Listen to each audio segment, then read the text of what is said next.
আসসালামু আলাইকুম রহমতুল্লাহ বারাকাতু। আমার সম্মানিত দর্শকবৃন্দ, খুবই গুরুত্বপূর্ণ আলোচনা আপনাদের সামনে নিয়ে উপস্থিত হয়েছি।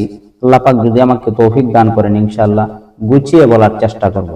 এজন্য আমি আপনাদের নিকট রিকোয়েস্ট জানাচ্ছি, আপনারা এ টু জেড শোনার চেষ্টা করবেন, ইনশাআল্লাহ অনেক উপকৃত হবেন। আমার আলোচনা যদি আপনাদের নিকট ভালো লাগে, যদি আপনারা মনে করেন যে আমার আলোচনার দ্বারা উপকৃত হয়েছেন, তাহলে লাইক, কমেন্ট, শেয়ার এবং সাবস্ক্রাইব করতে ভুলবেন না।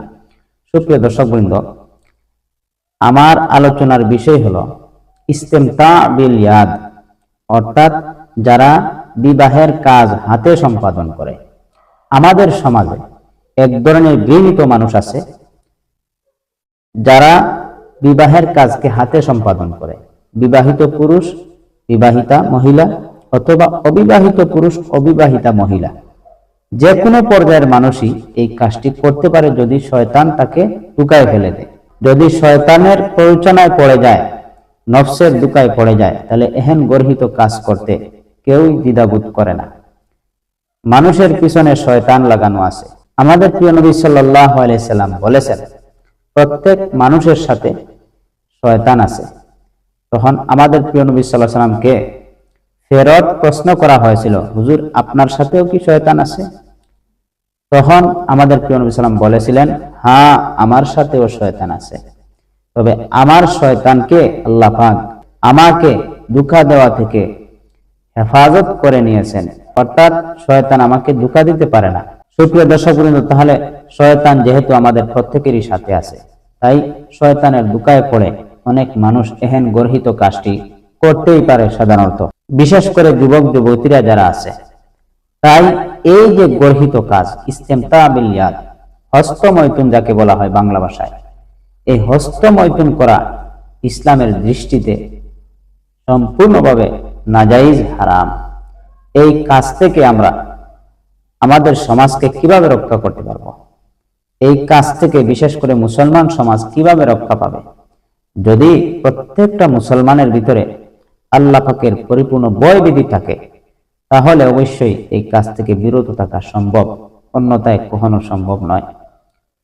এই কাজটি যদি কেউ করে, তাহলে তার শারীরিকভাবে যেরকম ক্ষতি হবে, ঠিক তেমনি ভাবে সে আখিরাতের মধ্যে ক্ষতিগ্রস্ত হবে। শারীরিক ক্ষতি, কিডনি নষ্ট হয়ে যাবে, চোখের পাওয়ার কমে যাবে, যৌন শক্তি কমে যাবে, বিবাহের পর সন্তানাদি হওয়ার আশা কমে যাবে। সুপ্রিয় দর্শকবৃন্দ, আরো বিভিন্ন ধরনের রোগ শরীরের মধ্যে বাসা বাঁধতে পারে। তাহলে এই গর্হিত কাজ থেকে অবশ্যই যুব সমাজকে, যুবতীদেরকে বিরত থাকতে হবে। আর আখিরাতের মধ্যে কঠিন শাস্তির সম্মুখীন হতে হবে যারা এই গর্হিত কাজের মধ্যে জড়িত আছেন। কি কঠিন শাস্তির সম্মুখীন হবেন? আমাদের প্রিয় নবী সাল্লাল্লাহু আলাইহি সাল্লামের একটি হাদিস, আমাদের প্রিয় নবী বলেন, না কিহুল ইয়াদি মালউন, বিবাহের কাজ হাতে সম্পাদনকারীরা অভিশপ্ত। হাদিসের মধ্যে আছে, যারা বিবাহের কাজ হাতে সম্পাদন করে তথা হস্তমৈথুন করে, ময়দানে মাহশরে তাদের হাত গর্ভবতী হয়ে যাবে। গর্ভবতী হয়ে ময়দানে মাহশরে তার হাত, গর্ভবতী হাতকে নিয়ে আল্লাহর সামনে খাড়া হবে, হাসরবাসীর সামনে উপস্থিত হবে। তখন সবাই তাকে দেখে চিনতে পারবে সে বিবাহের কাজ হাতে সম্পাদনকারী, অর্থাৎ হস্তমৈথুনকারী। তখন লজ্জার আর কোনো সীমা থাকবে না।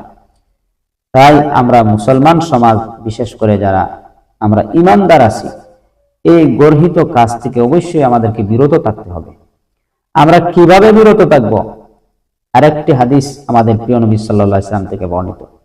আমাদের প্রিয় নবী সাল্লাল্লাহু আলাইহি সাল্লাম বলেন, ইয়া মাশারাশ শাবাব, হে যুবক সম্প্রদায়েরা। এখানে যুবক সম্প্রদায় বলতে যুবক যুবতীরা যারা আছেন, সবাই মুসলমান যুবক যুবতী, তোমরা বিবাহ করো। আমাদের প্রিয় নবী বলেন, তোমরা বিবাহ করো। যদি বিবাহ করার শক্তি সামর্থ্য তোমার না থাকে, আমাদের প্রিয় নবী বলেন, তোমরা রোজা রাখো।